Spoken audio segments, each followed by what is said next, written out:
Halo teman-teman semua, di video kali ini ada seorang teman saya, seorang guru les yang akan memberikan tips bagaimana menghadapi anak kita selama belajar melalui online.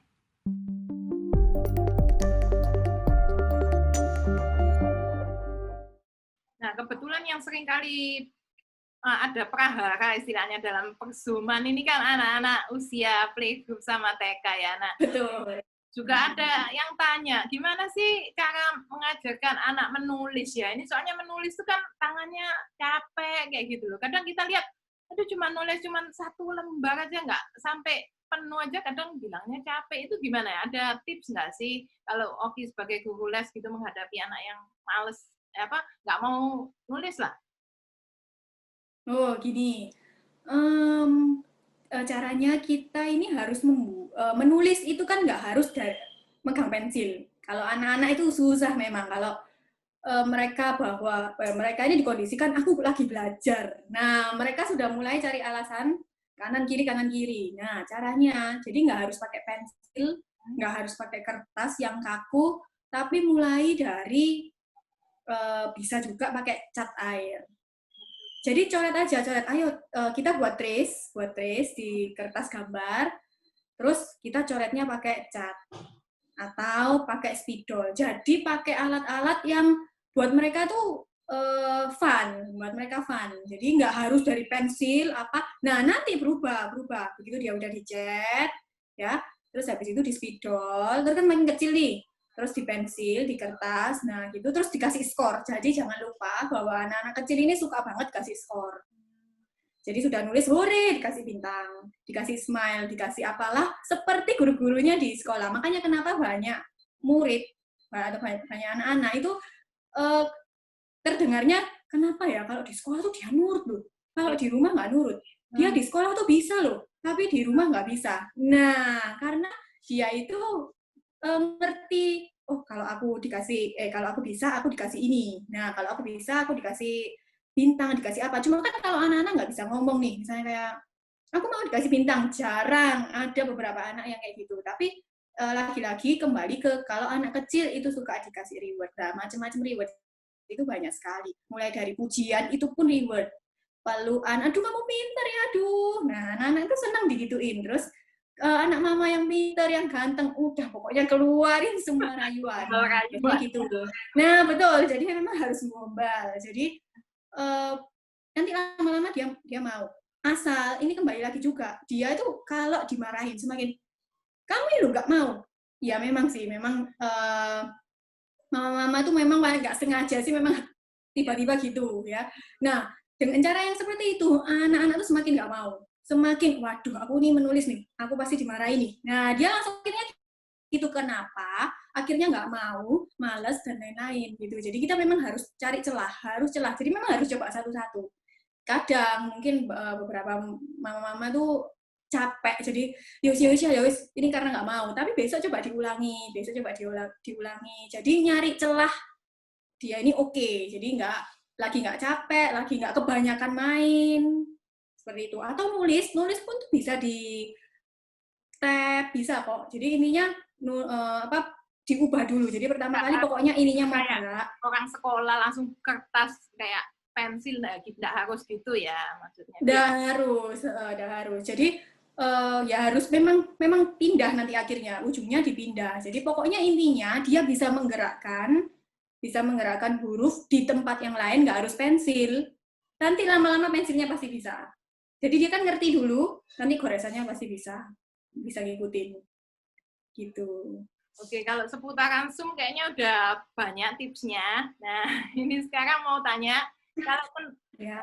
Oki sebagai guru les ini ada yang tanya ya, kira-kira kalau anak seusia, biasanya anak mulai dileskan tuh 3 tahun, itu sudah mulai start, mama udah mulai cari les-lesan ya, mau balet lah, mau piano lah, mau apa. Nah, kira-kira kalau dari Oki itu, anak umur segitu tuh ada apa ya gimana ya terbeban nggak sih kalau dileskan macam-macam kayak gitu loh?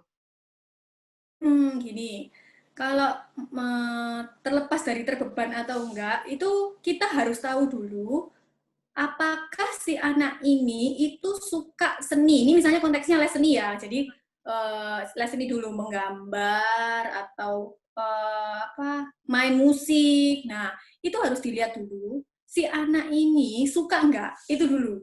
Jadi caranya bukan kita beri les itu supaya mereka suka. Ini kebalik nih. Jadi kita harus ngasih les karena dia suka. Jadi kadang les ini akan menjadi benar, jadi akan menjadi hiburannya dia ketika benar. Nah, gimana sih tahu dia ini suka enggak?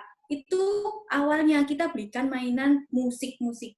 Jadi ada nih kan mainan apa, piano, draman main drum. Nah, dari situ itu kelihatan, oh anak ini kayaknya suka loh main piano, anak ini kayaknya suka loh main drum. Dari situ baru oke, kita leskan musik seperti itu, atau nari, dance, ballet, itu juga kelihatan. Biasanya lihat video terus dia ikut-ikut. Nah, jadi kalau memang suka, dia nggak akan jadi beban, gitu. Itu yang untuk seni, ya, untuk seni. Mungkin untuk les lain, katakanlah les pelajaran, ya, les pelajaran itu akan menjadi tidak terbeban juga ketika dia nggak terus-terusan. Jadi oke lah, 1 minggu 2 kali. Itu pun juga kita harus tahu kenapa kita leskan. Contoh nih, iya soalnya ketinggalan di sekolah, misalnya gitu. Oke, masih oke. Itu nggak menjadi beban buat dia kok. Kalau seminggu aja 2 kali, 3 kali nggak akan jadi beban. Karena les itu hanya 30 menit sampai 40 menit.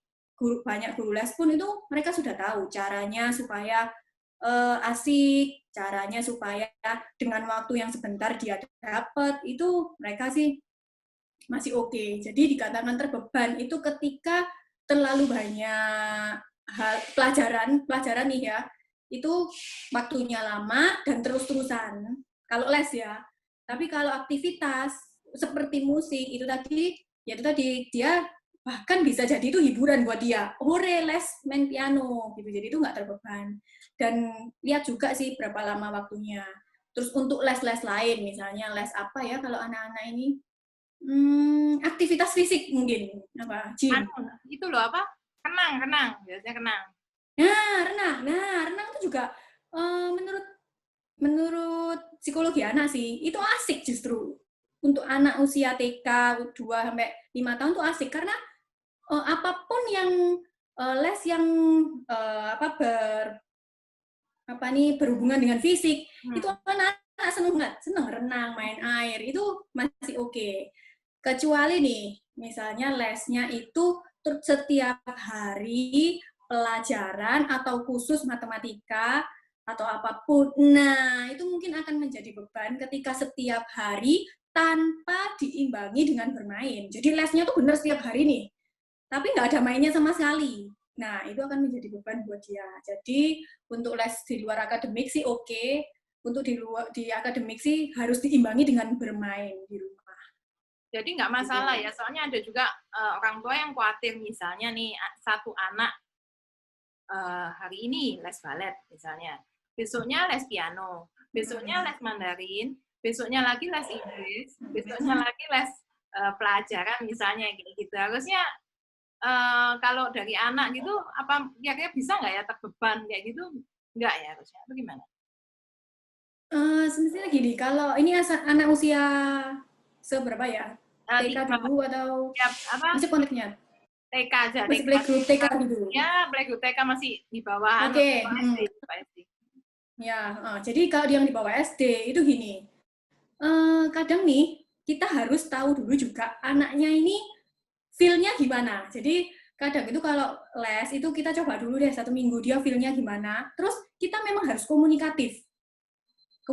Jadi harus tanya, misalnya, kamu suka nggak sih les ini? Suka nggak sih les ini? Kenapa sih suka? Jadi memang harus komunikatif, jangan menebak-nebak. Jadi kan konteksnya kan dia merasa terbebani nggak ya kan gitu. Jadi kita nggak bisa menebak-nebak, kita harus lihat perilakunya. Terus kita juga harus tanya, jadi dianya gimana supaya kita benar-benar tahu dia terbeban atau enggak gitu. Jadi beberapa anak itu memang lain, ada si A oke, si B ternyata merasa terbebannya itu keluar dengan ekspresi misalnya males loh aku berangkat ke sini, males loh aku berangkat ke sini. Nah, itu ekspresi mereka terbeban. Tapi selepas kalau orang tua bertanya-tanya sendiri, terbebani nggak ya, kebanyakan les nggak ya? Terkadang anak-anak itu golden age-nya kan memang umurnya segitu. Ya, betul. Justru diisi apapun, tambah masuk, tambah bisa, tambah jadi. Nah, itu kan. Tapi di beberapa anak lagi, tapi di beberapa anak nggak bisa seperti itu. Jadi kembali, yang pertama itu lihat anaknya, yang kedua orang tua harus mengidentifikasi nih, dia ini suka nggak ya, terus bebani nggak ya, lihat, ditanya lah, ditanya masih oke. Nah itu terus yang ketiga ya memang harus seimbang, lagi-lagi seimbang. Tapi untuk les diajak macam-macam, kelihatannya kok kasihan, tapi ternyata si anak ini bisa, terus oke, itu masih oke. Kalau sehari satu kali aja sebenarnya masih oke. Jadi misalnya satu hari cuma les piano, masih oke banget malah. Memang kalau anak kecil itu golden age-nya harus belajar macam-macam. Iya, makanya sayang kan kadang kalau misalnya aliran orang tua yang maksudnya gimana ya, supaya potensi anak ini tergali setidaknya, atau kita kasih bekal ke anak sejak dini itu kan, kalau nggak diasah gitu sejak dini kan sayang banget ya, kayak gitu kan. Betul. Lagian kan les itu sebenarnya hanya sekitar ya paling 1 jam itu sudah paling mentok sih setahu saya ya kalau kayak gitu. Ya, betul. Malah itu menurut saya bagus juga sih, mereka harus keluar, jadi harus bertemu aktivitas baru. Apa itu juga bagus. Komunikasi dengan orang apapun tuh bagus sih. Jadi untuk waktu-waktu setengah jam, 1 jam untuk les keluar itu untuk 1 hari 1 kali itu masih oke. Kecuali nih 1 hari sudah les renang, les pelajaran, les A, les B. Nah, itu kayaknya enggak jangan. Berat kayaknya kalau yang itu. Betul. Ya. Nah, jadi ya, gitu sih. Ya, oke. Jadi minta pesannya Oki aja dah untuk orang tua dalam mendampingi anak-anak Zoom tadi itu apa sih pesannya, kira-kira pesan-pesannya aja. Oke, untuk mama-mama nih ya harus memang lebih sabar, pasti. Jadi setiap hari jangan lupa ngecas kesabaran. Yang kedua, betul harus kontrol. Jadi harus kontrol, dia tahu. Maksudnya demi kemajuan anaknya. Orang tua mana sih yang nggak mau kalau anaknya maju lebih baik, ya kan? Apalagi bangga loh kalau ternyata yang buat maju itu mamanya. Dan yang ketiga, jangan pernah capek. Jadi setiap hari itu harus konsisten. Jadi jangan sekarang semangat, oke, besok layu. Sekarang semangat, oke, besok layu. Nah itu juga buat anak nanti naik turun gitu. Jadi ya harus semangat. Ya, jadi yang belajar juga bukan anaknya, tapi kali ini mamanya juga harus belajar. Gitu. Ya. Terima kasih loh, Ki. Iya. Buat waktu dan penjabarannya. Buat ilmu-ilmu dan tipsnya ya. Ya, terima kasih juga kasih waktu untuk sharing. Terima kasih semuanya sudah melihat video ini sampai akhir. Dan semoga apa yang kami bahas dalam video ini bisa berguna bagi kita semua. Bagi Anda yang mempunyai pertanyaan tentang pembahasan dalam video ini, atau kritik dan saran bagi channel kami, Anda dapat mengetikkannya di kolom komentar. Sampai ketemu lagi di video berikutnya, dan terima kasih sudah mampir di channel Hey Life, Heno, Debbie, dan kehidupan orang-orang di sekitar kami.